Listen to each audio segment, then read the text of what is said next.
கர்த்தருக்குள் பிரியமானவர்களே, August 9 Elon G white அம்மையார் அவர்களுடைய மாரநாதா புத்தகம், பக்கம் 441. இன்றைய தியானத்திற்காக தெரிந்து கொள்ளப்பட்ட தலைப்பானது கெட்ட பழக்கங்களை மேற்கொள்ளுதல். வசனம் 1 தீமோத்தேயு 5வது அதிகாரம் 22வது வசனம்.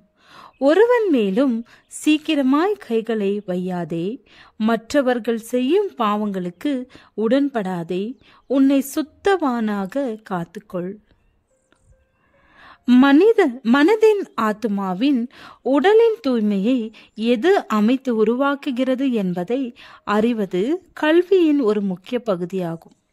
குணத்தில் தூய்மை குறைவுபடும் போது, பாவம் குணத்தின் ஒரு பகுதியாக மாறும்போது அதற்கு மயக்கும் ஒரு வல்லமை இருக்கிறது.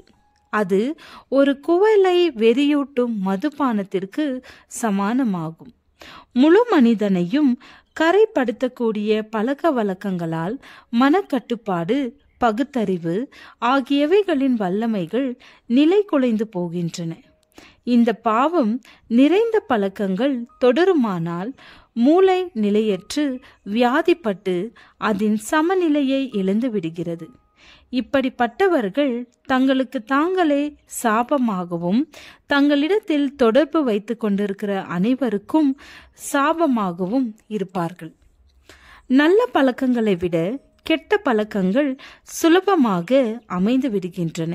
மேலும் மிக கடும் முயற்சியோடுதான் கெட்ட பழக்கங்களை விட்டுவிட முடியும். இதயத்தின் இயல்பான தன்மையுள்ள சீர்கேடானது மிகவும் நன்றாக தெரிந்த உண்மையான காரணமாக இருக்கிறது.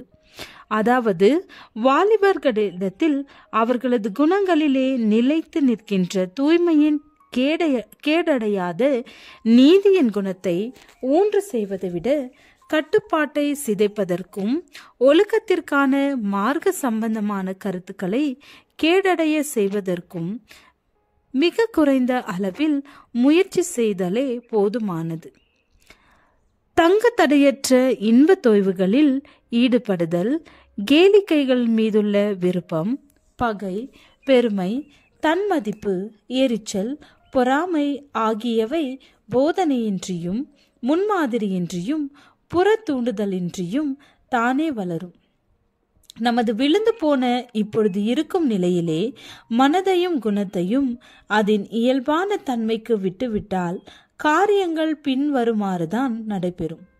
அதாவது, இயற்கை உலகிலே ஒரு வயலை அப்படியே கிடக்கும்படி விட்டு விடுவோமானால் முள்ளும் புதரும் அதை மூடிவிடுவதை நாம் காணலாம். அது அருமையான தானியத்தையும் அழகான பூக்களையும் உற்பத்தி செய்து கொண்டிருக்க வேண்டுமானால் அங்கு கவனத்தோடு இடைவிடாமல் வேலை செய்ய வேண்டும். தீமைக்கு எதிராக தொடர்ந்து எதிர்ப்பு கொடுத்து கொண்டிருக்க வேண்டியது அவசியம் என்பதை நாங்கள் உங்களுக்கு முன்பாக வைக்கிறோம். ஆண்களும் பெண்களும் மீட்கப்பட வேண்டுமென தேவன் அத்தனை அதிகமான அக்காரியத்தை மதிப்பீடு செய்து தமது நேசகுமாரனை அவர்களை மீட்பதற்காக மரிக்க கொடுத்தார் என்ற காரியத்தில் பரலோகம் முழுவதும் அக்கறை காட்டுகிறது. இத்தகைய விருத்தி, இத்தகைய தூய்மையாக்கப்பட்ட தன்மை, இத்தகைய மேன்மை ஆகியவைகளுக்கு மனிதனை போன்ற தகுதியுடைய நிலையில் தேவன் படைத்த எந்த உயிரினமும் காணப்படவில்லை. ஆனால் மனிதன் தனது சொந்த இழிவான இச்சைகளால் அறிவு மழுங்கி தீய ஒழுக்கத்தில் மூழ்கி போனதால் ஆண்டவரின் பார்வையில் எத்தகைய நிலைக்கு உருமாறி போயிருக்கிறான். அவன் எப்படி இருக்கலாம், எப்படி மாறிவிட முடியும் என்று எண்ணி பார்க்கவே முடியாது. கிறிஸ்துவின் கிருபையின் மூலமாக தொடர்ந்து மனவளத்தில் முன்னேற்றமடையும் திறமை படைத்தவனாக இருக்கிறான். நித்திய வெளிச்சம் அவனது உள்ளத்தில் பிரகாசிக்கட்டும். அவனது இதயத்தினின்று தேவ அன்பு வெளியே பொழியட்டும்.